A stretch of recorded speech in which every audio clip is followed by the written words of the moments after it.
వినుము, నీ దేవుడైన యెహోవా అద్వితీయుడు, ఆయనను పోలినవాడు ఇంకొకడు లేడు, ఆయనను పోలిన దేవుడు ఇంకొకడు లేడు. నువ్వు ఎంత కష్టపడినా నాలాంటి దేవుడిని నువ్వు సృష్టించుకోలేవు. నువ్వు ఆవుని చేసుకోవచ్చు, దూడని చేసుకోవచ్చు, చెట్లను చేసుకోవచ్చు, పాములు చేసుకోవచ్చు, పుట్టలు చేసుకోవచ్చు, నాలాంటి దేవుడిని మాత్రం నువ్వు సృష్టించలేవు. నాలాంటి దేవుడిని మాత్రం నువ్వు ఊహించుకోలేవు.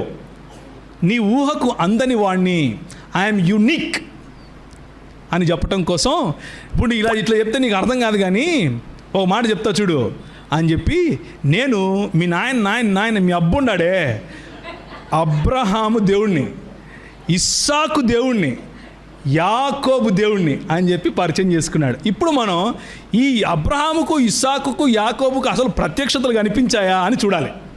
అక్కడేమన్నాడు 5వ అధ్యాయం 2వ వచనంలో మీకా గ్రంథంలో ఏమన్నాడు? పురాతన కాలము